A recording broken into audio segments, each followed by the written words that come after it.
Vamos abrir a palavra do Senhor em 1 Samuel, estamos no finalzinho já do livro de 1 Samuel. Hoje, capítulo 28, 1 Samuel, capítulo 28.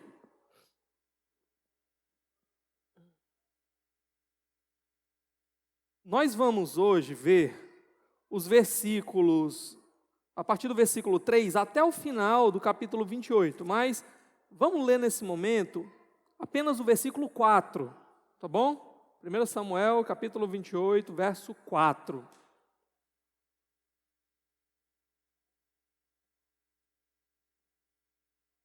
Quem encontrou diz amém.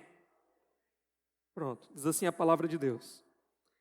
Depois que os filisteus se reuniram, vieram e acamparam em Sunem, quando Saul reunia todos os israelitas e acampava em Gilboa. Até aqui, tá? Quando Saul viu o acampamento filisteu. Vixe, é o verso 5 já, né? Só o verso 4, tá?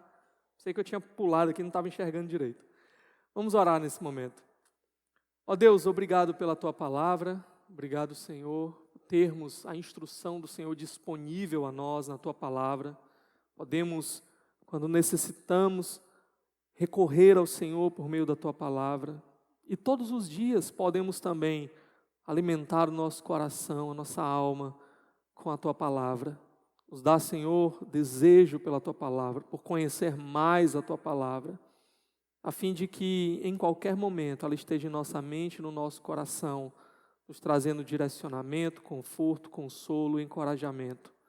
Nos abençoa hoje, Senhor, traz edificação para o Teu povo, eu te peço, em nome de Jesus Cristo. Amém. Amém. Eu acho que todo mundo conhece uma história que eu até já contei aqui na igreja algum tempo atrás, do homem que estava lá na cidade dele e houve um grande naufrágio, né? Grande naufrágio não, perdão, uma grande enchente.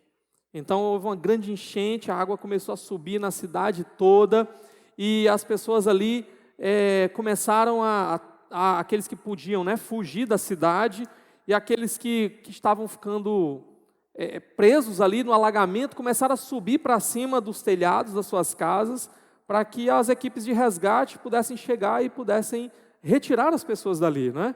E tinha um homem que ele fez isso, subiu para o telhado e lá no telhado ele começou a orar: Senhor, me salva, o Senhor vai vir, o Senhor vai me guardar, o Senhor vai me proteger, o Senhor vai me salvar. E aí de repente chegaram alguns bombeiros, né, pessoal da equipe de resgate, chegou ali num pequeno barquinho, disse: vamos, entra aqui, né? E ele diz: não, vou ficar aqui que Deus vai me salvar. E não quis ir, aí eles saíram, né? Daqui a pouco, né, ele continuou lá, a água subindo mais e mais, ele disse: Senhor vai me salvar. Chega um bote lá: vamos, rapaz, o que você está fazendo aí? Vamos. Ele: não, vou ficar aqui que o Senhor vai me salvar. E aí acabou, né, o bote indo embora. Por fim, a água já dando no pescoço dele, chega um helicóptero à vista, para assim perto dele, né, desce a escada: vamos lá, e ele diz: não, o Senhor vai me salvar. Moral da história, ele morreu, né? Chegou lá, na glória, foi reclamar com Deus: Senhor, confiei tanto no Senhor, estava lá, dizendo para todo mundo que o Senhor ia me salvar, e agora estou morto aqui. O que foi que aconteceu? Ele disse: meu amigo, eu mandei 3 equipes de resgate lhe buscar e você não quis ir, não é? Então, moral da história, às vezes Deus nos dá respostas e a gente pensa que Deus ainda está em silêncio. Às vezes nós estamos clamando e pedindo respostas, que Deus já deu as respostas para nós, mas nós não percebemos e achamos que Deus está em silêncio. O tema da nossa mensagem hoje é exatamente essa: quando Deus está em silêncio. E aqui, o texto que nós vamos ver, é um texto muito parecido com esse que eu acabei de falar. Havia alguém que vai tentar ouvir a voz de Deus, e que parece que Deus está em silêncio, quando na verdade Deus já deu as respostas. Eu dividi o nosso texto em 3 momentos.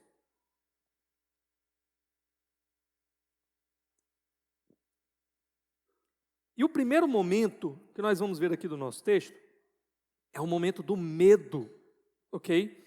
Esse medo é o que vai levar essa pessoa a buscar ouvir a voz de Deus, a querer que Deus diga algo, a querer que Deus traga alguma solução. Bom, durante todo o texto nós vamos ver que a palavra medo, a palavra angústia, essas palavras de temor, elas vão aparecer muitas vezes. Então, um texto marcado por essa questão do medo aqui. Outra coisa interessante é que até o capítulo 27, nós estávamos lendo sobre Davi. Da última vez que eu preguei aqui, nós vimos o quê? Davi também sucumbindo, ele tendo ali a sua fé desafiada, escorregando na fé, exatamente por causa da questão do medo. E Davi, nós terminamos o capítulo 27 vendo que aquele vacilo na fé de Davi colocou ele numa situação muito difícil, porque agora ele estava sendo desafiado a lutar contra Israel. Olha só, o homem que Deus levantou para ser o rei de Israel, proteger Israel, lutar as batalhas do povo de Deus, agora estava sendo convocado pelo rei filisteu a lutar contra Israel. A gente esperava que no capítulo 28 o autor fosse dizer para nós como é que essa história continua. E agora, o que vai acontecer com Davi? Porém, o que nós vamos ver aqui no capítulo 28 é como se o autor ele abrisse um parêntese. É como se ele pegasse a câmera, que ele estava aqui filmando Davi, o que estava acontecendo com Davi, e de repente ele jogasse agora a câmera para Saul. Então ele vai mostrar agora o que estava acontecendo com Saul, enquanto, ao mesmo tempo, paralelo aqui, enquanto tudo aquilo que estava acontecendo lá com Davi. Ok? Vimos uma cena acerca de Davi, ele muda a câmera agora para Saul, e ele vai dar esse parêntese aqui, vai deixar a gente na expectativa, e ele vai dizer, eu só vou contar para vocês sobre Davi mais tarde. Só vou contar para vocês depois, ok?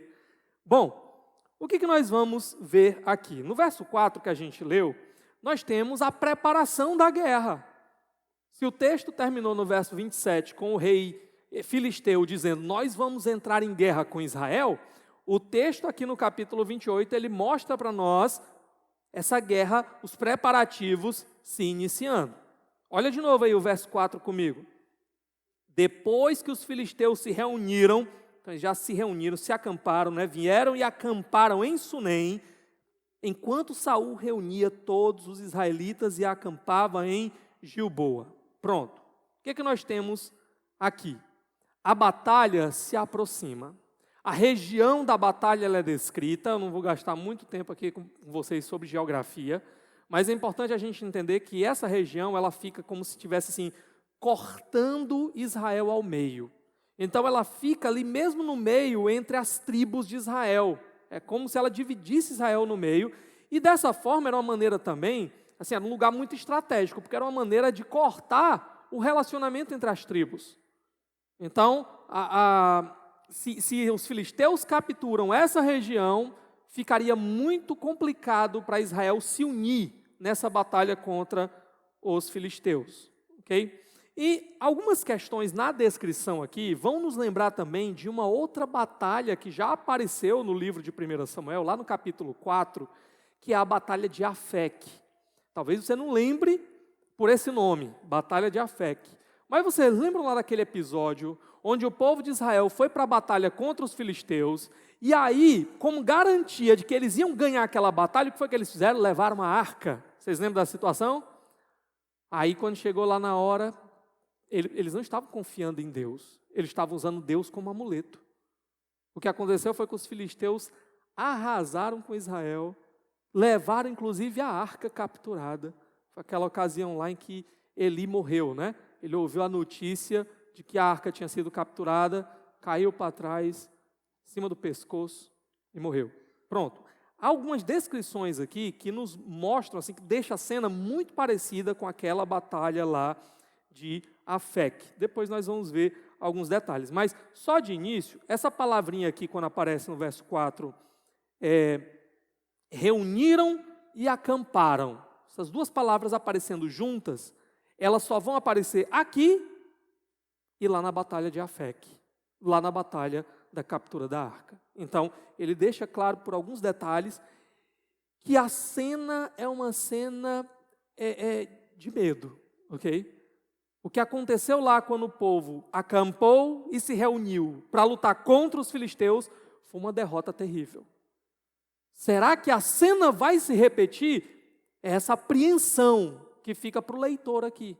Ele começa a pensar, será que vai acontecer de novo o que aconteceu em Afec? Bom, olha comigo o verso 5. Saul então, tu é no 8, 5.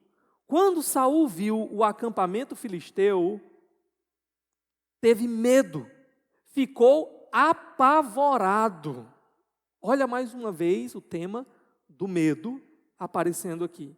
Teve medo, ficou apavorado, há uma ênfase aqui, um sentimento crescente de medo. É interessante, Saul era um guerreiro corajoso, ele foi descrito assim antes. Saul era um guerreiro acostumado com as batalhas, mas há algo nesse momento que ele olha para o exército dos filisteus e ele fica apavorado. Não é que ele fica só com medo, ele fica com muito medo, ele fica apavorado. É interessante, irmãos, que desde o momento em que Saul começou a pecar contra Deus, começou a rejeitar o Senhor, começou a andar não mais em obediência ao Senhor, o que nós vemos é um medo crescente tomando de conta do seu coração. Saul vai começar a ser descrito mais e mais vezes com medo, com medo, com medo. Saul, por exemplo, ele teve medo dos seus inimigos anteriormente, teve medo de Golias, teve medo de Davi e agora tem medo dos filisteus mais uma vez. Seu coração está capturado pelo medo. Irmãos, existem medos que são legítimos e que em qualquer situação deveria deixar a gente com medo mesmo, tá? Tem situação que se você não ficar com medo, talvez o problema seja mais grave, né? Talvez você esteja aí precisando ver como é que está a sua cabeça, que era para você ter medo, ok? Eu já falei muito sobre isso em outras mensagens, que o medo não deve nos paralisar, que o medo também não deve nos levar a tomar decisões precipitadas, não sermos conduzidos pelo medo. Mas o medo é legítimo, há momentos de sentir medo. Mas alguns medos surgem, muitas vezes como fruto do pecado, como fruto da nossa falta de relacionamento com Deus, como fruto de estarmos vivendo uma vida desaprovada por Deus. Isso também é natural. Imagine a seguinte circunstância. Imagine alguém que está mergulhado no pecado, mas quer esconder isso dos outros. Imagine a carga emocional disso. A paranoia que em algum momento essa pessoa pode entrar. Ela está vivendo no pecado, mas ninguém pode descobrir, porque a imagem dela vai ser manchada. Então, ela vive naquele suspense, qualquer coisinha, qualquer olhar para ela, ela já começa a pensar assim, por que essa pessoa olhou para mim desse jeito? Será que ela sabe de alguma coisa? Será que ela viu alguma coisa? O medo começa a brotar como resultado dessa vida de pecado aqui. Imagine outra cena. Você viver sabendo que Deus não está num relacionamento verdadeiro com você. Porque você tem escolhido o pecado e não a Deus. Porque você tem trocado Cristo pelo seu pecado, então você sabe que Deus não está feliz com você. Que Deus não está caminhando com você. Então imagine a angústia crescente de uma pessoa que a cada passo sabe, se eu partir hoje, o que será de mim? Porque eu sei que Deus não se agrada de mim. Se eu partir hoje, para onde eu irei? Qualquer coisa que ameaça a sua vida, a pessoa imaginando assim, será que é hoje que eu vou? Será que é Deus me castigando por causa do meu pecado? Imagine alguém vivendo, fazendo coisas erradas contra outras pessoas.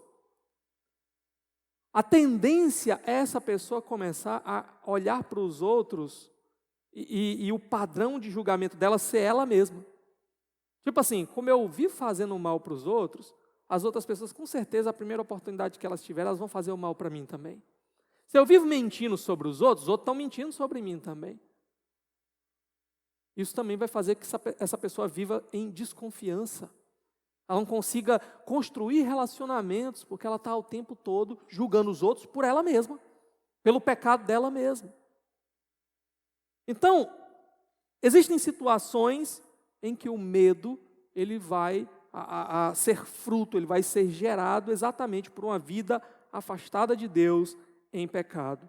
E tem outra coisa interessante aqui no texto, que vai haver uma relação entre ver e ter medo. Saul viu e ficou apavorado. E é interessante que o ponto parece ser que ele está olhando apenas por uma perspectiva humana, meramente humana.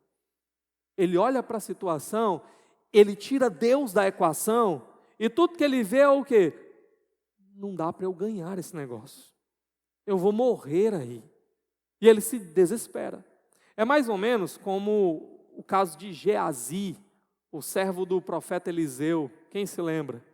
Teve uma situação em que ele estava com muito medo, porque chegou uma tropa lá, procurando por Eliseu. E ele ficou apavorado, ele olhou e Eliseu estava tranquilo. E aí o Geazi olhou e disse assim, mas como é que pode, né? Nós estamos à beira da morte aqui, o senhor está tranquilo? Ele disse assim, Geazi, é porque você não está vendo o que eu estou vendo. Que Deus possa abrir os teus olhos para enxergar o que eu estou vendo.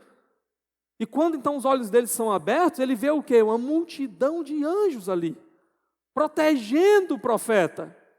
Muito maior do que aquele exército inimigo, muito mais poderosa do que aquela tropa que estava contra ele. Infelizmente, muitas vezes, nós estamos apavorados porque nós estamos vendo apenas pela ótica humana.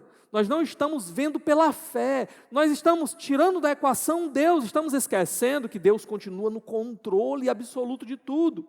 Que nada pode acontecer contra nós, nada pode nos tocar, se não for Deus permitindo aquilo. Todas as vezes que eu me deparo com essa cena, com essa circunstância, eu me lembro daquele missionário John Patton, que foi pregar para os canibais. Como é que você vai pregar para canibal? Pronto, ele foi. E ele morreu de velhice, viu? Uns 2 ou 3 missionários que tinham ido antes dele, foram mortos lá e devorados pelos canibais. Ele morreu de velhice. Sabe qual era a confiança do John Patton, que ele disse? Enquanto Deus me quiser vivo, eu vou estar vivo. Enquanto Deus me quiser vivo, ninguém vai botar a mão em mim, muito menos esses canibais. Mas não era uma confiança tola, não era uma fé cega.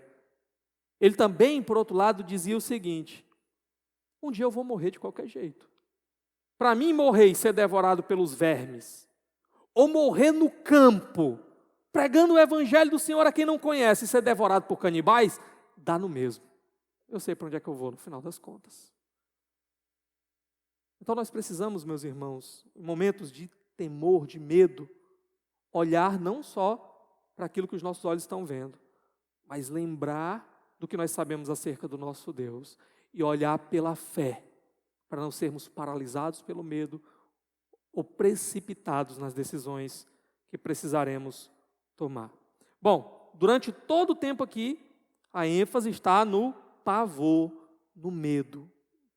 O que Saul vai fazer então?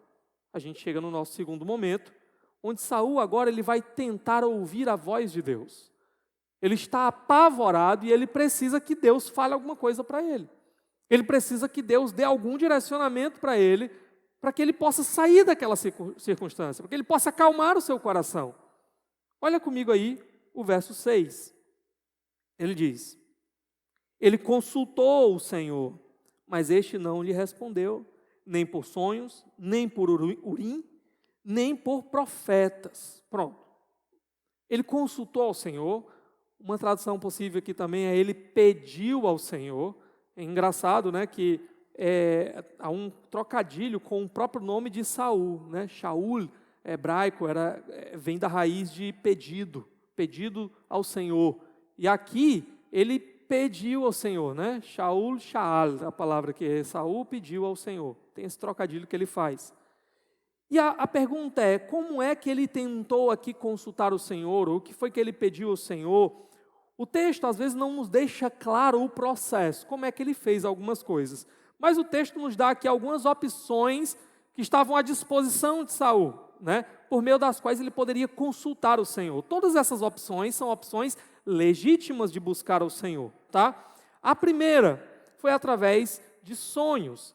Deus, a gente vê em muitos momentos do Antigo Testamento, ele muitas vezes dando sonhos para reis, tá? Saul, na posição de rei de Israel aqui, talvez tenha pedido ao Senhor: Senhor, me dá um sonho, fala comigo por sonho, para eu saber o que eu tenho que fazer, como é que eu posso agir agora, como é que eu posso sair dessa situação. Então, ele procurou por sonhos, mas ele não teve nenhum sonho da parte do Senhor. E só um parênteses bem curtinho aqui, tá, gente? Olha, não tome todo sonho como se fosse Deus falando com você, né? O profeta Jeremias, ele vai dizer assim: quando você for contar um sonho para alguém, conte como um sonho, e não como uma revelação que você teve. Às vezes Deus fala em sonho, mas é só sonho mesmo. Então tenha cuidado na hora de compartilhar isso para alguém. Segunda tentativa dele aqui é por profetas. Só que o maior de todos os profetas desse período estava morto. Olha comigo o verso 3, volta lá para o verso 3. Ele diz assim: Samuel já havia morrido. A gente já ouviu isso antes, em outra circunstância, ok? Então, o autor ele começa com esse lembrete para deixar claro lá: olha, o grande profeta de Israel não está mais aqui para ser consultado nesse momento. Ele procurou profetas. Samuel não estava disponível. E tem mais um problema aqui. Ele perseguiu Davi e ele foi até lá no meio dos profetas de Nob com o objetivo de assassinar Davi ali e talvez até matar aqueles profetas. É provável, portanto, que os profetas ali em Nob, que eram aqueles profetas ligados com Samuel, que haviam sido treinados por Samuel, aqueles profetas também não estivessem muito satisfeitos com Saul, não estivessem também querendo ter muito contato com Saul. Nós não sabemos se ele procurou aqueles profetas e os profetas não deram nenhuma mensagem de Deus para eles, Deus não quis revelar nada por meio dos profetas para eles, ou se ele não conseguiu nem mesmo achar os profetas para consultar. Nós não sabemos. Agora, uma coisa interessante é que por 2 vezes em 1 Samuel, nós vamos ouvir pessoas falando com ironia acerca de Saul e dizendo o seguinte: por acaso Saul está entre os profetas? Na primeira vez, a ironia ela era sobre uma coisa que era verdadeira. Saul estava realmente lá no meio dos profetas recebendo o Espírito de Deus. Agora, na segunda vez, a última vez que nós vimos essa expressão, era uma ironia trágica, terrível. Porque Saul, ele não estava mais entre os profetas de Deus, ele estava sendo rejeitado por Deus. Ele foi matar Davi e o Espírito de Deus caiu sobre ele e colocou ele numa posição inerte. Porque o Espírito de Deus estava usando Saul, estava impedindo Saul de perseguir Davi. Então Saul realmente estava completamente rejeitado dos profetas. O texto vai dizer que ele não conseguiu nenhum tipo de resposta por meio dos profetas. E a última opção aqui que é dita é o Urim, né? A gente sabe que tinha 2 espécies de pedrinhas chamadas de Urim e o Tumim, ficavam dentro do colete sacerdotal, e essas pedras eram utilizadas pelo sacerdote para consultar o Senhor, para buscar um direcionamento do Senhor. Geralmente, por meio daquilo, Deus respondia com sim, com não, ou não dava resposta nenhuma. Qual é o problema? O problema é que Saul não tinha mais acesso a Urim e ao Tumim, porque ele mesmo tinha mandado matar todos os sacerdotes de Israel. O único que escapou fugiu e estava junto com Davi, e não somente isso, levou o colete sacerdotal com ele.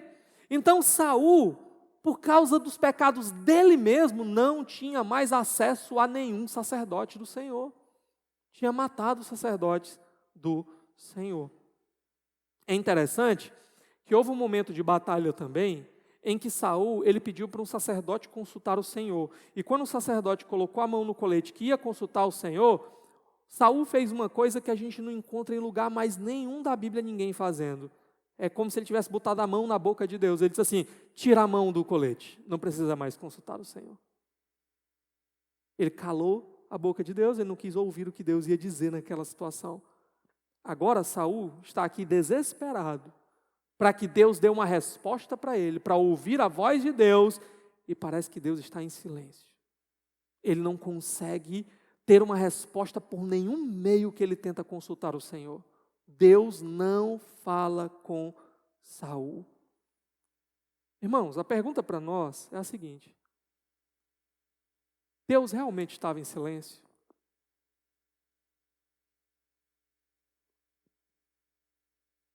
Deus realmente não tinha nenhuma resposta para dar para Saul? A verdade é que Deus já tinha dado essa resposta há muito tempo. Deus já tinha dito com todas as letras: Saul, por causa do seu pecado, você foi rejeitado. Você não vai ser mais o rei de Israel. O teu reino vai ser arrancado de ti, vai ser dado para outro. Saul, você está desqualificado porque você não me obedeceu. Porque você nunca se interessou em ouvir a minha voz de verdade. Então, a minha resposta para você é que eu não tratarei mais contigo. Eu não falarei mais contigo. Irmãos, Saul poderia ter tomado alguns caminhos. Saul poderia ter se arrependido, clamado ao Senhor com o coração quebrantado. O problema é que nós nunca vemos Saul fazer isso. Outra coisa interessante é que o próprio Davi, no último encontro que ele teve com Saul, ele poupou a vida de Saul, ele teve Saul nas mãos 2 vezes e não matou Saul. Mas ele disse algo muito interessante para Saul. Ele disse: será que o Senhor está movendo você a me perseguir? Para mostrar que você está desqualificado como rei? Faça o seguinte: ofereça holocaustos ao Senhor. Basicamente, o que Davi estava dizendo é: trilhe o caminho do arrependimento. Busque o Senhor de verdade. Mas nós não vemos Saul agindo assim em momento nenhum. Saul nunca quis, nunca se importou com o que Deus pensava, com o que Deus queria. Saul sempre quis apenas usar Deus para os seus propósitos. E mais uma vez é isso que ele está querendo. Ele não está querendo que Deus fale para ele o que Deus pensa, o que Deus quer. O que ele está querendo é simplesmente usar Deus. Deus, me mostra só a saída. Me mostra só a porta de saída, para que eu tenha vitória sobre essa circunstância. É isso que importa para Saul. Por isso Deus está aqui em silêncio. Irmãos, o que fazer nessas ocasiões em que parece que Deus está em silêncio, em que parece que Deus não está falando, em que Deus não está respondendo? Primeira coisa, preste atenção nas respostas que você já teve de Deus. Pare, pense, medite, lembre do que Deus já revelou na palavra dele.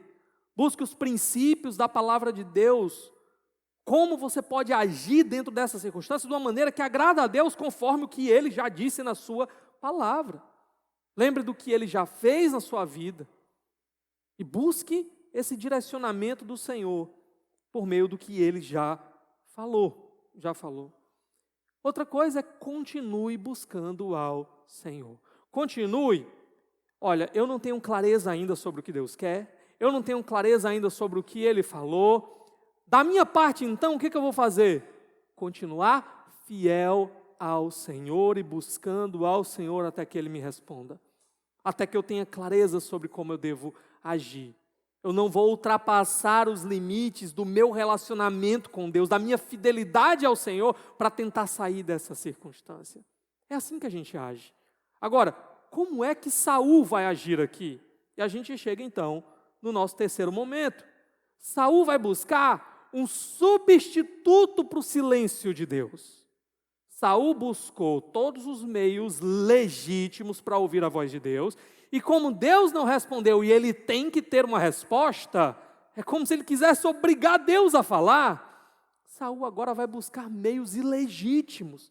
Ele vai buscar substitutos para os meios dados por Deus para tentar ouvir alguma resposta de Deus. Olha comigo no verso 7. Então Saul disse aos seus auxiliares: procurem uma mulher que invoca espíritos para que eu a consulte. Eles disseram: existe uma em Endor. Pronto. Esse texto é muito conhecido, não é? É o texto da famosa pitonisa de Endor, a necromante de Endor, a mulher que consultava os mortos, ok? E tem uma pergunta aqui que todo mundo, quando passa por esse texto, se faz. Eu vou já dizer qual é essa pergunta. Bom, mas aqui Saul então vai procurar uma mulher que consulta os mortos, certo? Agora, note o problema, volta para o verso 3 de novo. Eu só li o comecinho do verso 3, né? Vamos olhar o restante. Verso 3, Samuel já havia morrido e todo Israel o havia pranteado e sepultado em Ramá, sua cidade natal. Saul havia expulsado do país os médiuns e os que consultavam os espíritos. Saul mesmo tinha expulsado essas pessoas que consultavam os mortos, que faziam aqui as suas bruxarias, ok? Os médios. Por que Saul tinha feito isso? Por que Saul tinha expulsado esse pessoal? Porque era isso que a lei do Senhor mandava. Daqui a pouquinho eu vou ler com vocês o texto de Deuteronômio 18, dos versos de 9 a 13. Lá a lei do Senhor vai ser muito clara. E Saul obedeceu ao Senhor aqui nesse propósito. Ele fez o que era certo, como rei ele deveria ter feito. Ele expulsou esse pessoal. Mas agora, Saul está tão atormentado, tão louco, paranoico pelo seu medo, tão comprometido em ter uma resposta de Deus, que ele vai mandar procurar alguém que ele mesmo tinha expulsado, porque sabia que era errado. Olha a loucura aqui de Saul. Irmãos, a gente olha para isso daqui e a gente pensa assim, rapaz, isso está muito longe da nossa realidade, né? Hoje em dia, graças a Deus, as pessoas não fazem isso. Meus irmãos, eu contei para vocês um dia desse, um amigo meu, né, que estava num desespero por causa de um pecado dele de relacionamento, aí foi procurar uma igreja, aí estava demorando vir a resposta para ele. O que foi que ele fez? Ele foi procurar uma cartomante para dar uma resposta para ele, né? E a mulher que estava cobrando para ele, eu nem lembro agora quanto era o valor não. Mas enfim, o que acontece? Quantas pessoas estão tentando resolver os seus problemas de uma maneira pecaminosa? Quantas pessoas, elas sabem o que Deus quer que elas façam, mas parece que o caminho de Deus às vezes é mais difícil, é mais demorado, eu quero solucionar logo o meu problema, eu quero resolver logo o meu problema, eu não quero tomar o caminho do arrependimento, o caminho da paciência, o caminho de esperar em Deus, de depender em Deus, então eu vou tentar achar um substituto para Deus. Um jeito mais rápido, mais fácil para alcançar o que eu quero, para ter as coisas que eu quero. É Saul aqui. Estou precisando de dinheiro. Qual é o caminho que Deus dá? O caminho de Deus, trabalho. Trabalhe, se qualifique, se prepare, se capacite, para que você, com o suor do seu rosto, tenha o seu pão. Mas muita gente não, mas aí o caminho é demorado demais. Eu preciso de um atalho. Aí o que eu vou fazer? Bom, eu vou gastar o meu dinheiro todinho com aposta no celular, para ver se eu fico rico, né? Eu vi aqui uma propaganda dizendo que se eu investir isso aqui e tal, eu vou ganhar, né? Dinheiro rápido, vai ser rápido. Eu vou entrar aqui nesse negócio, o rapaz apresentar esse negócio para mim, penso numa coisa maravilhosa, né? Vou vender Herbalife e ficar rico, né? Pronto. O pessoal vai entrando em algumas coisas e depois vão se enrolando e se enrolando e se enrolando e não sabem o porquê. Estou precisando de um emprego. Rapaz, apareceu um negócio para mim aqui, ó. Assim, tem as coisinhas que eu vou ter que fazer, né? Não é muito de Deus, não. Mas a resposta de oração. Misericórdia, meu irmão, né? Misericórdia. Já contei essa história 10.000 vezes, né? Mas tem que contar de novo, porque se aplica demais aqui. É aquela pessoa que entra no ônibus, né? Senhor, tem 1 centavo para pagar minha passagem, Senhor, mas o Senhor vai prover. Aí a pessoa vai passar na catraca, derruba o dinheiro no chão, bota o pé em cima. Glória a Deus, Senhor, que o Senhor proveu, né? Aí puxa o dinheiro. Não. Saul, isso é Saul, ok? Estou precisando de um relacionamento, estou me sentindo muito só, muito carente, né? Ó Deus, manda a pessoa. Aí aparece, né, Um Melquisedeque da vida, ninguém sabe de onde é que veio, para onde é que vai, né? Ninguém conhece família, não conhece nada. Camarada todo desmantelado, não tem nada com Deus, mas a pessoa, porque está carente, é a minha resposta de oração. Olha, meu príncipe encantado chegou. Só falta vir montado no cavalo branco. Aí depois descobre que ele era o cavalo, né? O príncipe não chegou. Pronto. Por quê? Se precipitou. Por que enfiou os pés pelas mãos? Porque não esperou em Deus. Porque não foi pela vontade do Senhor, porque não foi na dependência do Senhor. Foi pela sua própria força. Todo mundo dizendo, não vá, é furada. É cilada, Bino, foge, né? Isso é para os mais antigos. Acho que não tem ninguém dessa época aqui, não. Mas, enfim, todo mundo alertando. E a pessoa se fingindo de desentendida, né? Não, quando casar muda. Vai nessa, né? Eu conto ou tu conta? Bom, voltando aqui, até no ministério. Eu já conheci gente que queria tanto o ministério que quando apareceu a porta, assim, era uma porta errada, sabe? A pessoa para entrar naquele ministério ali, ela ia desagradar a Deus. Não, mas eu quero um ministério, eu vou aproveitar, eu vou agarrar essa chance que eu tenho. Como se Deus fosse abençoar um ministério que começa errado. Como se Deus fosse abençoar um ministério sem honra. Então, meus irmãos, aqui é Saul. É você tentando resolver o seu problema do jeito que desagrada a Deus e achando que vai dar certo no final.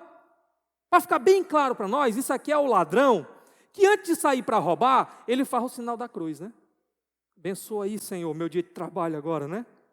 Eu consigo encontrar um celular bem facinho no meio do caminho. Você quer que Deus abençoe desse jeito? Não. Abençoa. Deus não está comprometido em abençoar o pecado. Não há uma promessa de Deus de abençoar o pecado. Você está querendo escolher o caminho do pecado? Vá sabendo de uma coisa. Vai dar ruim no final. Deus alerta isso do começo até o final da Bíblia. Vai dar ruim no final. Saul, nós não lemos ainda o resto da história. Saul está querendo ir pelo caminho do pecado. A gente já sabe desse princípio. Vai dar ruim. Vamos só esperar agora para ver como é que vai terminar essa história. Mas vai dar ruim. Ok? Bom, alguém já disse. Ou você mata o pecado, ou o pecado vai matar você. Vamos ver como é que isso aqui se aplica na vida de Saul? Agora, um detalhe aqui interessante, tá? Essa palavrinha usada aí, traduzida como consultar espíritos, uma pessoa que consulta espíritos, alguns estudiosos têm entendido que é uma referência possível a uma pessoa que ela tinha um túmulo particular, uma cova particular. Essas pessoas, elas tinham um local onde ela consultava esses espíritos, e lá tinha uma espécie de cova no chão, e ela, então, às vezes essa cova ficava num compartimento separado, ela entrava, e ali ela olhava e ela consultava os espíritos por meio dessa cova particular privada. Outras pessoas falam que também há uma possibilidade de alguém que tinha alguns tipos de instrumentos que eram usados para esse tipo de consulta aqui. Mas vamos continuar, olha aqui o verso 8. Ele diz assim: Saul então se disfarçou, vestindo outras roupas, e foi à noite com 2 homens até a casa da mulher. Ele disse a ela: invoque um espírito para mim, fazendo subir aquele cujo nome eu disser. Vamos olhar com calma aqui, tá? Então no verso 3, nós vimos que Saul mandou expulsar, né? Na verdade, a gente vai ver que, inclusive, ele mandou matar pessoas que faziam essas consultas aos mortos. E agora ele está querendo consultar uma pessoa que faz consultas aos mortos. Então, só por aí você já começa a entender por que ele vai disfarçado. Ele não quer apavorar essas pessoas e perder a oportunidade de usá-las como instrumento para consultar os mortos, ter a resposta que ele tanto quer.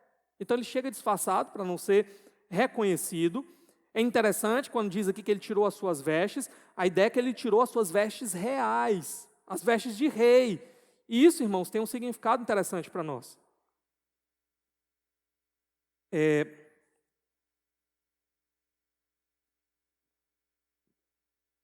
Em alguns momentos, nós já vimos aparecer na Bíblia coisas relacionadas a vestes. Primeiro caso que a gente se lembra, aquele momento em que Saul está perturbando Samuel para Samuel honrar ele diante dos homens, e ele puxa Samuel pela veste de Samuel, e a veste rasga. A capa de profeta de Samuel rasga. Samuel diz o que para ele? Isso é um sinal de que Deus ele vai rasgar o seu reino e ele vai dar para outro. Outro momento, aquele momento em que Saul entra na caverna, né, porque estava com dor de barriga, e ele tira a sua veste real. Davi tem ali a oportunidade de tirar a vida dele, mas Davi não faz isso. Davi vai lá, na sua roupa, escondido lá, e corta um pedacinho da sua veste. Porque é um símbolo do quê? O reino dele está sendo cortado. Olha quem é que está ficando com o reino dele. Davi. E aqui, mais uma vez, nós vemos o próprio Saul tirando as vestes dele. Isso é um sinal de que o reino já está muito próximo de ser arrancado dele. Ele já está deixando de ser rei. Ele está tirando, perdendo suas vestes reais. Ele vai de noite procurar essa mulher. É interessante como a Bíblia muitas vezes usa essa imagem, né, da noite, daquilo que é escuro, é amedrontador. A ideia, a figura aqui é de que ele está mergulhando cada vez mais na escuridão, está andando em trevas, ele está mergulhando mais profundo no seu pecado. Esse é um ponto importante para nós aqui. E o pedido dele, ele deixa claro. Ele quer que ela consulte não qualquer morto, né, não qualquer espírito, tem um em particular. É aquele que eu disser que você vai falar para ele subir, ok? Quem é que ele quer consultar? Vai já dizer o nome, mas já vou adiantar para vocês. Samuel. Ele quer ouvir de novo Samuel. Samuel que ungiu o rei, Samuel que o colocou nesse caminho. Samuel, grande profeta de Israel, certamente tem uma palavra de Deus para ele. Ele quer ouvir Samuel. Samuel morreu. Mas Samuel tem que voltar para me dar a minha resposta. Esse é Saul. Todos têm que se curvar a ele, até os mortos, né? Está aqui ele tentando consultar Samuel. Então, Saul está aqui, sentado nessa mesa branca, esperando para que essa mulher agora consulte o espírito de um morto para ele. O que vai acontecer? Verso 9. A mulher, porém, lhe disse: certamente você sabe o que Saul fez. Ele eliminou os médiuns e os que consultam os espíritos da terra de Israel. Por que você está preparando uma armadilha contra mim, que me levará à morte? Essa mulher sabe, pessoas já morreram por fazer isso. Então ela tem medo. Ela está tentando aqui se certificar de que esse não vai ser o fim dela. Basicamente, ela não sabe quem é que está diante dela, ela está com medo, então ela começa: olha, por que você está querendo armar essa armadilha para mim? Você sabe que ninguém pode consultar os mortos. Em outras palavras, está dizendo: eu não consulto o morto, né? Se um dia eu fiz isso, não faço mais, né? E você está armando essa cilada para mim. Ela está com medo. O que acontece? Verso 10. Saul jurou pelo Senhor. Olha o que ele diz: juro pelo nome do Senhor, o nome particular de Deus. Eu juro pelo nome de Yahvé, o nome de Yahvé, Jeová, o nome que você quiser dizer aqui, tá? Eu juro pelo nome pessoal de Deus, que você não será punida por isso. Meus irmãos, olha o tamanho da loucura de Saul, olha quão profundamente esse homem caiu. Em outras palavras, ele está dizendo assim: eu juro pelo nome do Senhor que eu desobedecerei ao Senhor. Deus deu uma ordem, ninguém deve consultar essas pessoas. O rei de Israel deve afastar essas pessoas para que elas não contaminem o meu povo. Mas Saul está dizendo o quê? Eu juro pelo nome do Senhor que mandou fazer tudo isso, que eu vou desobedecer o Senhor e não vai acontecer nada com você. Olha o tamanho da loucura dele. Olha comigo agora os versos de 11 a 14. Quem devo fazer subir? Ela é convencida, não é? Perguntou a mulher. Ele respondeu: Samuel. Quando a mulher viu Samuel, gritou e disse a Saul: por que me enganaste? Tu mesmo és Saul. O rei lhe disse: não tenha medo. O que você está vendo? A mulher respondeu: vejo um ser que sobe do chão. Ele perguntou: qual a aparência dele? E disse ela: um ancião vestindo um manto está subindo. Então Saul ficou sabendo que era Samuel, inclinou-se e prostrou-se, rosto em terra. Agora chegou a hora daquela pergunta que todo mundo faz quando lê esse texto. Era Samuel ou não era Samuel? O que é que nós temos aqui? Basicamente tem essas duas opções, né? Alguns entendem que era um espírito maligno se passando por Samuel, outros vão entender que era Samuel. E a pergunta para nós então é: e aí? Como é que a gente fica diante desse texto? Qual é a decisão que a gente vai tomar? Antes de dizer aqui, deixa só eu falar para vocês qual é o temor de algumas pessoas, tá? Algumas pessoas prontamente olham para esse texto e dizem: não pode ser Samuel. Porque se for Samuel, a gente está dando aqui alguma margem para o espiritismo, de consultarem os mortos. Então, muitas pessoas, de pronto, já rejeitam a possibilidade de que seja Samuel, porque tem medo de que isso dê alguma margem, algum ponto aí para os espíritas, ok? Mas a pergunta para nós é: se aqui for Samuel, então o espiritismo está certo? Essa é a primeira pergunta que a gente tem que responder. Se aqui for Samuel, então está certo consultar os espíritos dos mortos? Podemos procurar as mesas brancas e tentar consultar os espíritos dos mortos? Afinal de contas, Saul estava procurando Samuel e era Samuel. Samuel apareceu para Saul. Será? Bom, resposta logo de imediato é: não. Mesmo que nós digamos que aqui é Samuel, isso daqui não dá margem nenhuma para o espiritismo. Só mostra que é possível consultar mortos. Mas a questão aqui para nós não é se é possível ou não. A pergunta é se agrada a Deus ou não. Se Deus permite ou proíbe essa prática. Sabe, tem tantas coisas que são possíveis. É possível um homem trair a sua mulher. Mas isso agrada a Deus? Deus aprova isso? Porque é possível, Deus diz, então vai lá e faz? Claro que não. Bom, dito isso, deixa eu ler para vocês Deuteronômio 18, versos de 9 a 13, o que é que Deus já havia revelado na sua lei, para ficar bem claro para nós. Ele diz assim: quando entrarem na terra que o Senhor, o seu Deus, dá a vocês, a terra de Israel, terra de Canaã, não procurem imitar as coisas repugnantes que as nações de lá praticam.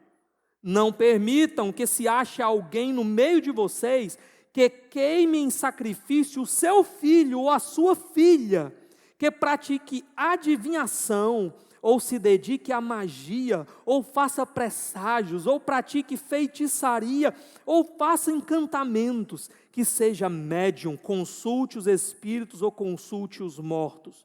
O Senhor tem repugnância por quem pratica essas coisas. E é por causa dessas abominações que o Senhor, o seu Deus, vai expulsar aquelas nações da presença de vocês. Permaneçam inculpáveis perante o Senhor, o seu Deus. Tem texto mais claro do que esse? O que é que Deus está dizendo aqui? Ele sente repugnância. O Senhor aqui diz que é abominação diante dele. Irmãos, essa expressão ela é tão pesada. Hoje de manhã na classe de membresia eu estava falando um pouco sobre essa expressão. É quase como se Deus estivesse dizendo assim, que quando ele vê isso, ele sente vontade de vomitar. Tamanha a repugnância que aquilo causa no mais profundo de Deus. Deus rejeita e reprova essa prática completamente. Ele está dizendo, é por causa disso que muitos deles estão recebendo juízo. Vocês não devem se contaminar com essas práticas. Permaneçam inculpáveis perante o Senhor, o seu Deus.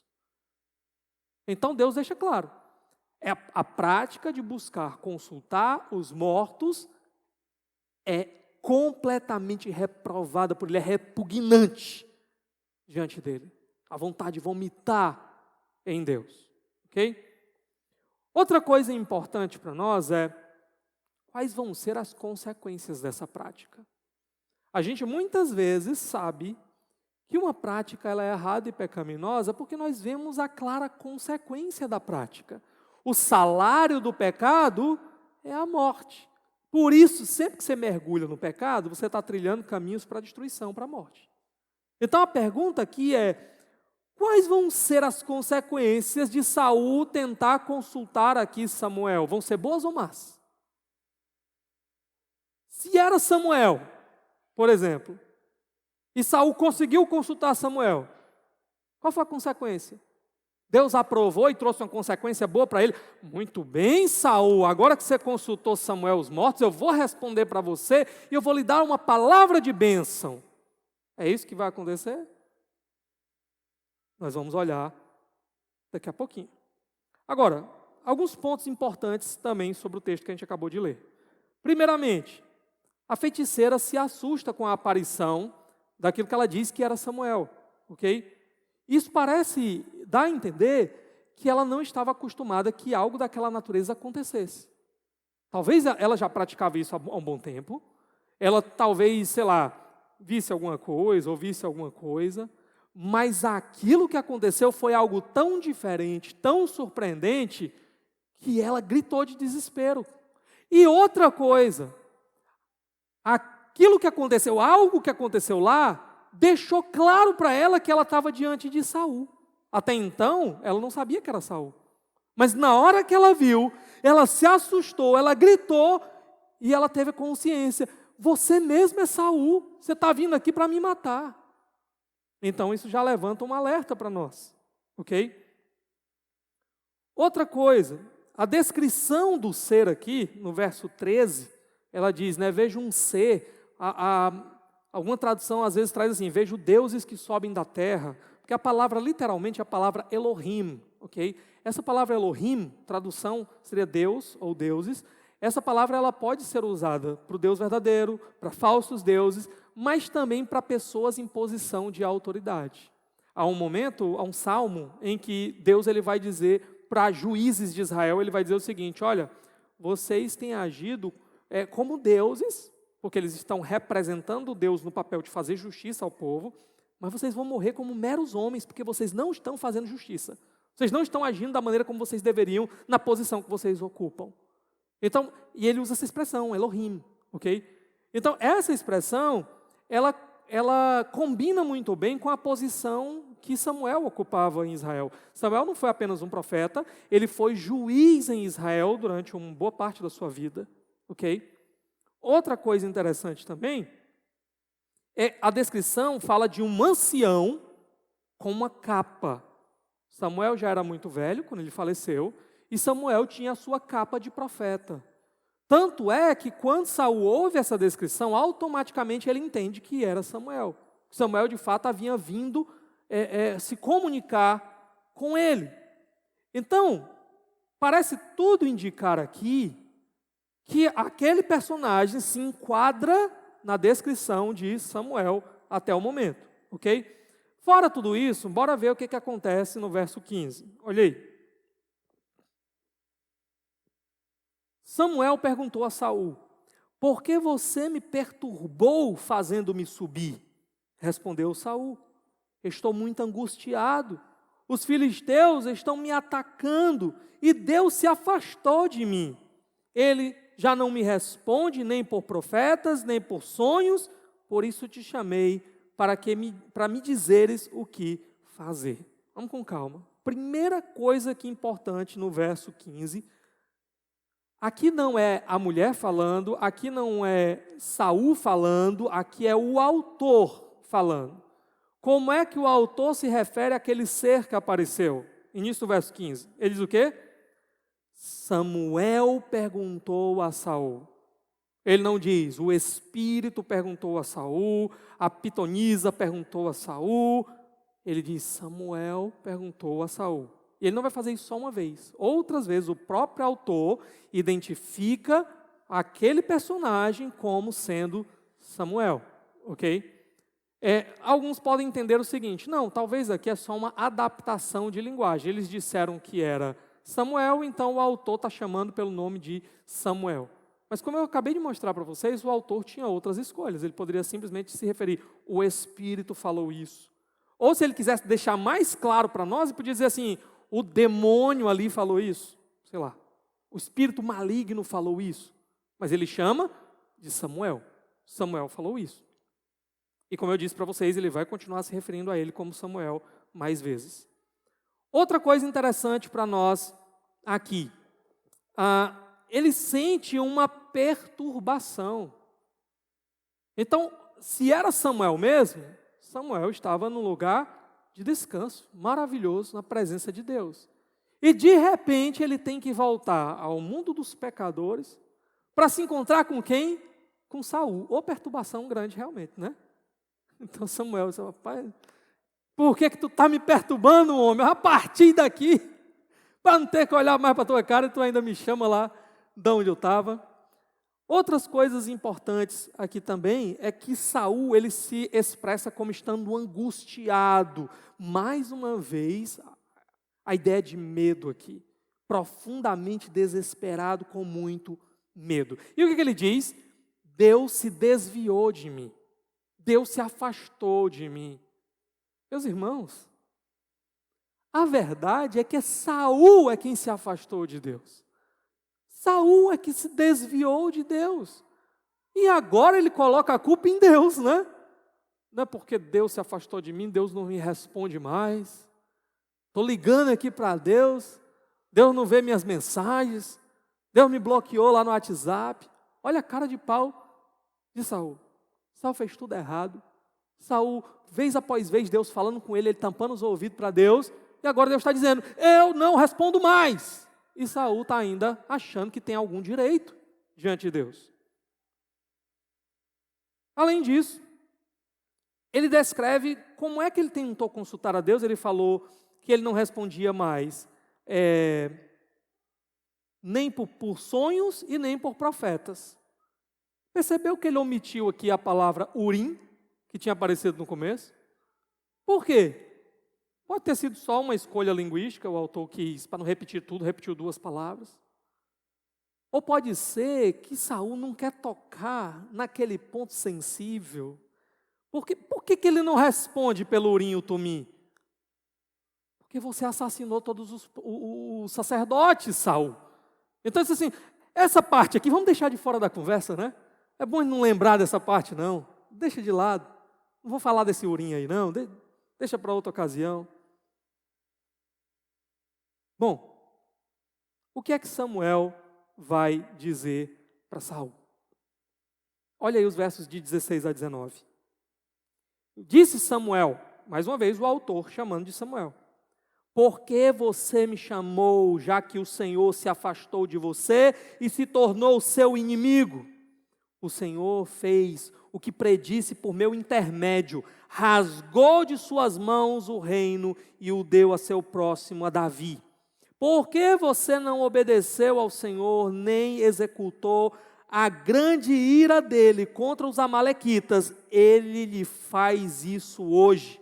O Senhor entregará você e o povo de Israel nas mãos dos filisteus, e amanhã você e seus filhos estarão comigo. O Senhor também entregará o exército de Israel nas mãos dos filisteus. Vamos olhar aqui algumas coisas com calma. Só um detalhe que eu não mencionei, né? Quando a pitonisa lá falou da veste, né, do que ela estava vendo, dizer, ele tem uma capa, isso já não era um lembrete muito bom para Saul. Porque lembrava a capa que foi rasgada, que eu já falei para vocês. E agora o pior parece que vem à tona para Saul. Porque qual é a resposta aqui? Aquele ser, chamado Samuel, ele vai repetir a mesma profecia que Samuel tinha dito antes para Saul. A mesma profecia. Ele vai dar aqui alguns detalhes, né? Ele vai dizer que Saul se tornou inimigo de Deus. E a razão, por quê? Porque não obedeceu. Ele lembra lá, o Senhor tinha mandado ele executar todos os amalequitas, mas Saul trouxe o rebanho e não executou o rei dos amalequitas. Ele pecou, ele desobedeceu ao Senhor e foi rejeitado. E continuou desobedecendo desde então. Outra coisa, se Deus respondia por meios lícitos, por que é que Saul agora está buscando o meio ilícito e acha que vai receber uma boa resposta? A palavra de Samuel ainda é uma palavra de condenação aqui. Ele deixa claro, no início Samuel tinha dito para Saul apenas o seguinte: outra pessoa vai tomar o seu lugar. Ele não tinha dito quem era. Agora ele deixa claro: Davi vai tomar o seu lugar. Ele usa a palavra Davi com toda clareza. E a resposta final que ele dá aqui para Saul é dizendo o quê? Saul vai morrer com todos os seus filhos no dia seguinte. Olha o resultado. Olha a resposta que ele está recebendo agora. Você desobedeceu, você não quis o Senhor, ouvir a voz do Senhor, pois Deus continua confirmando a mesma coisa que ele disse antes. Amanhã você vai morrer, você e os seus filhos, e Israel será entregue nas mãos do Senhor, porque Israel continuava seguindo a liderança de Saul, mesmo vendo Saul como um rei desqualificado. Alguns têm visto na expressão aqui, quando ele diz assim, você e os seus filhos estarão comigo, alguns imaginam o seguinte: se era Samuel, então talvez seja uma palavra de salvação, de que apesar de tudo, amanhã Saul e os filhos deles vão morrer, mas vão ser salvos, vão estar com Samuel. Mas a maneira da gente entender aqui melhor o texto é que ele está dizendo assim, amanhã você e os seus filhos estarão comigo, no sentido, amanhã você e seus filhos estarão mortos como eu estou. E depois de mortos, aí o destino de cada um pode ser diferente. Jonatas, por exemplo, que era filho de Saul, se vai morrer, a gente já sabe para onde é que Jonatas vai. Ele é descrito o tempo inteiro como um homem íntegro, um homem de Deus, um homem que ama o Senhor e um homem que vive para o Senhor. A gente sabe onde ele vai estar. Agora, Saul, a gente já tem sérias dúvidas aqui. Saul tem agido como um inimigo de Deus, e Deus está dizendo que é isso mesmo que ele é, inimigo de Deus. Bom, o que mais? Coisa interessante aqui para nós também é que a primeira profecia de Samuel, a primeira, ainda jovem, foi que Eli e os filhos de Eli iriam morrer. E se agora nós estamos aqui diante de Samuel, a última profecia de Samuel é de que Saul e os filhos de Saul iriam morrer também. Ok, resultado de tudo isso daqui, olha o verso 20. Na mesma hora, Saul caiu estendido no chão, aterrorizado pelas palavras de Samuel. Mais uma vez, um medo terrível. Suas forças se esgotaram, pois ele tinha passado todo aquele dia e toda aquela noite sem comer. Saul tinha jejuado aquela noite então. Após a consulta, ele está mais apavorado do que antes e sem força nenhuma, exaurido. Você já experimentou essa situação de você estar tão cansado que você mal consegue andar, que você cai assim pelo chão, você só quer se deitar num canto? Pronto. Quem veio aqui fazer a laje, lembra mais ou menos, né? Como é a sensação. Pronto. Então aqui a situação, meus irmãos, é essa. Por que Saul estava jejuando aquele dia todo? Não é claro, o texto não deixa claro. Alguns acham que talvez era importante para essa sessão espírita aqui que ele tivesse em jejum. Mas lembra de uma coisa, Saul gostava desse negócio, né, de cumprir alguns rituais externos, achando que ao fazer aquilo, Deus ia ter a obrigação de responder a ele e conceder a ele o que ele queria. Lembra que teve uma batalha que Saul pegou e disse assim, ninguém vai comer até a gente ganhar essa batalha. Então ele quase matou Jonatas, porque Jonatas não estava sabendo de nada e comeu. Pronto, ele gostava de botar esses jejuns, então talvez fosse por isso. Está aqui tentando barganhar com Deus. Olha, Senhor, estou fazendo jejum até, viu? Senhor é obrigado a me responder agora, a me dar a minha resposta, mesmo eu estando fazendo tudo errado. Né? O jejum é suficiente. Não, não é. Pergunta para nós, era Samuel ou não era Samuel? E agora? Diante de tudo isso, era Samuel ou não era Samuel? Deixa eu dizer uma coisa para vocês, irmãos.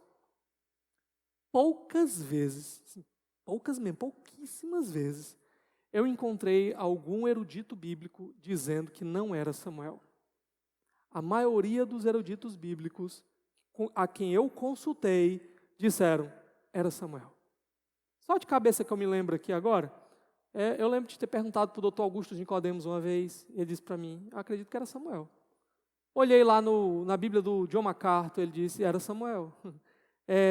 Procurei o Dr. Alan Myatt, ele disse, era Samuel. E, assim, não sei, eu fiz essa pergunta para muita gente. Então, talvez esses grandes nomes que você conhece da teologia aqui do Brasil, talvez eu tenha perguntado para quase todos, e todos eles disseram para mim, era Samuel. Ok? Bom, deixa eu dizer algumas coisas aqui. Primeiro, por que a feiticeira aqui, se estava mentindo, se não era Samuel, se era um demônio, se era alguma coisa assim, por que ela vai dar uma palavra tão terrível para Saul? Não era mais fácil ela inventar uma palavra de bênção para Saul? Afinal de contas, ela estava morrendo de medo. No verso 21, ela vai dizer para ele, eu arrisquei a minha vida. Quando ela descobriu que era Saul, ela pensou, agora é vida ou morte, ele pode me matar daqui a pouco. A gente não vê em outras ocasiões falsos profetas chegando para reis e dando a palavra que agradava a eles? Inclusive, uma característica dos últimos tempos, que Paulo vai dizer, é que vão surgir falsos mestres, que vão fazer assim, coceira no ouvido da gente, né? Eles vão vir chegar assim para coçar os nossos ouvidinhos, para dizer só o que a gente quer ouvir. Você é uma bênção, né? Você é cabeça, você não é cauda. Você nasceu para vencer, você é filho do rei. Você é para comer as melhores coisas dessa terra. Olha, do coração de Jesus você é o centro. Oh, coisa maravilhosa você é. Para dizer que você é um pecador que precisa se arrepender, essa parte não é muito ofensiva, ela tem sido assim meio tirado da pregação de muita gente, não é? Bom, essa mulher poderia ter inventado tudo isso. Ter dito assim, olha, Samuel apareceu para mim, ele está dizendo assim, vai nessa tua força, rei, dessa vez vai ser bênção, dessa vez você vai ter vitória. E se ele morresse, melhor para ela, né? Continuava viva, escapava daquela circunstância. No mínimo, ganhava mais tempo para fugir, ok? Mas não. Outra coisa, como esse texto, se a gente entender aqui que era Samuel, como é que esse texto pode favorecer o Espiritismo? Se Deus continua dizendo, é pecado, e se você quiser consultar, olha o que aconteceu com o último que tentou. Recebeu uma palavra dizendo que ele ia morrer no outro dia. Isso aqui favorece como? Uma doutrina espírita. Ok? Alguns têm entendido que aqui, na verdade, é um juízo de Deus. Aqui é o seguinte, é Deus dizendo assim, eu não respondi para você. E agora você quer procurar o meio errado para me consultar? Pois pronto, eu vou lhe dar uma resposta. A resposta que você não queria ouvir de jeito nenhum. Amanhã você vai morrer. Gostou da resposta? Continue fazendo as coisas erradas. Continue consultando os mortos. Outra coisa, a profecia dada corresponde com a mesma profecia que Samuel tinha dado anteriormente. E por fim, a profecia se cumprirá, ok?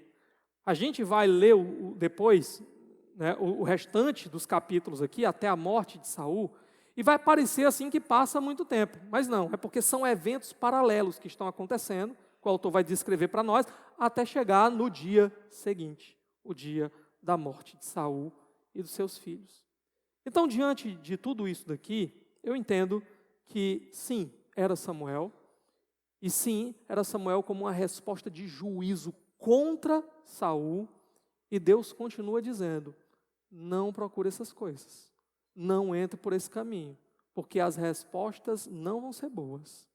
Deus continua proibindo, o meio legítimo de buscar ao Senhor é por meio da sua palavra, é por meio da oração, é por meio daquilo que Ele revela na palavra, dizendo, por aqui você pode me buscar, pode buscar a minha vontade, pode buscar uma resposta. Ok? Versos de 21 a 25, para a gente poder encerrar. Deixa eu olhar aqui a hora. Porque era Samuel aqui, a gente se empolga, né? Perde o horário, mas vamos olhar aqui, versos de 21 a 25. Quando a mulher se aproximou de Saul e viu que ele estava profundamente perturbado, disse, olha, tua serva te obedeceu, arrisquei a minha vida e fiz o que me ordenaste. Agora, por favor, ouve tua serva e come um pouco para que tenhas forças para seguir teu caminho. Ele recusou e disse, não vou comer. Seus homens, porém, insistiram com ele, e a mulher também, e ele os atendeu. Ele se levantou do chão e sentou-se na cama. A mulher matou depressa um bezerro gordo que tinha em casa, apanhou um pouco de farinha, amassou-a e assou pão sem fermento. Então ela serviu a Saul e a seus homens, e eles comeram, e naquela mesma noite eles partiram. Pronto, desfecho da história. Se Saul estava jejuando aqui, tentando de alguma forma barganhar com Deus, ele vai quebrar o seu voto no pior lugar que ele poderia quebrar, na mesa de uma necromante. Irmãos, Saul não está em comunhão com o Senhor, isso ficou claro há muito tempo, mas aqui fica claro agora com quem é que Saul está em comunhão, com quem é que ele senta à mesa para comer, com uma feiticeira, com uma necromante. O final da vida de Saul é sentado numa mesa com uma feiticeira. Para usar as palavras de Paulo lá em 1 Coríntios, Saul termina a vida sentado na mesa dos demônios. É assim que Paulo se refere a isso daqui. Outra coisa, há um contraste. No verso 18 tinha dito Samuel falando que ele não ouviu a voz de Deus. Mas aqui no verso 22 vai dizer a mulher falando, ouve a tua serva, e a ela ele ouve, a ela ele obedece. Olha o contraste aqui na vida de Saul. Saul termina, portanto, comendo a sua última refeição como rei. Essa refeição, bezerro gordo, matado aqui e tudo mais, era a refeição de um rei. É a última refeição de rei que ele vai ter, né? No exato dia que ele recebe a notícia de que vai morrer. Que coisa terrível ao final da vida de Saul, mas ainda vamos ver mais coisas em outro dia. Quero terminar com 2 aplicações bem rápidas para nós. O que a gente aprende de tudo isso daqui? Primeira coisa, Deus parece que está em silêncio. Há momentos na nossa vida que Deus parece que está em silêncio. Para Saul parecia que Deus estava em silêncio. Nós aprendemos hoje que na verdade Deus já havia respondido há tempos. Saul é que não queria ouvir a resposta de Deus e não queria agir de acordo. E eu clamo a você hoje. Deus talvez já vem falando com você há muito tempo. Deus já vem lhe mostrando o caminho, a vontade dele há muito tempo. E qual tem sido a sua resposta? Você de fato tem dado ouvidos a Deus? Ou você quer fazer que nem Saul, usar Deus apenas como um amuleto, naquelas horas de desespero, naquelas horas de dificuldade? Ai meu Deus, me ajuda, se o Senhor me ajudar domingo eu vou para a igreja. Sabe, Deus não existe para ficar barganhando com você. Deus quer ou você por completo ou nada. Ou a gente se entrega por inteiro, Senhor, eis-me aqui, minha vida é tua. Eu vou viver para ti agora, o que o Senhor quer que eu faça? Mas Deus não se rebaixa a uma posição de amuleto na vida de ninguém. Olha o que aconteceu com Saul aqui no final. E eu quero dizer para você, a segunda coisa, Deus amou o mundo de tal maneira que Ele deu o seu Filho unigênito para que todo aquele que nele crê não pereça, mas tenha a vida eterna. Esse talvez é o versículo mais conhecido da Bíblia. Deixa eu dizer uma coisa, Deus entregou o Filho dele, não pelos melhores.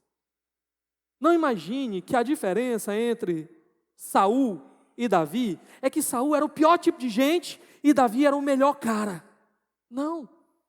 O capítulo 27, capítulo anterior, mostrou Davi pela segunda vez tendo suas crises de fé, tendo seus tropeços na fé. E nós vamos ver Davi tropeçar outras vezes. Deus não entregou o filho dele para morrer pelos melhores. Sabe, a diferença entre Davi e Saul é que um se arrepende quando se percebe no pecado. Um se quebranta na presença de Deus, se humilha na presença de Deus, clama a Deus quando peca. Olha o Salmo 51 de Davi, no seu pecado, quando o profeta o exorta, deixa claro para ele clama, Deus, não retira de mim a alegria do teu Espírito, não retira de mim a tua salvação, me lava, Senhor, me purifica, me limpa. Eu quero estar com o Senhor, eu quero andar com o Senhor. Deixa eu dizer para você, Paulo uma vez disse, o Senhor morreu por mim, o pior dos pecadores, a esperança para o pior dos pecadores. Deus não está com os ouvidos tampados, Deus não está em silêncio para qualquer pecador que se arrepende de verdade, que vai quebrantado aos pés dele e clama: Senhor, fala comigo, Senhor, recebe a minha vida. Esses Deus atende, esses Deus recebe. Diante desses Ele não permanece em silêncio. Eu quero dizer isso para você hoje. Não sei como está a sua vida, mas que hoje seja o dia de olhar para Jesus, aquele que um dia foi para uma cruz, morrer por pecados que não eram dele, mas pelas nossas afrontas a Deus, pelos nossos pecados Ele nos substituiu. Ele disse: eu recebo o castigo no seu lugar, eu recebo a morte no seu lugar. Que resposta nós vamos dar para Ele? Nós vamos continuar endurecidos como Saul, ou nós vamos nos quebrantar aos pés dele e clamar: Deus, me visita essa noite, não deixe eu passar mais uma noite longe do Senhor, restaura a minha vida, me ajuda a ter um relacionamento real e verdadeiro contigo. Que essa seja a sua oração essa noite. Vamos orar?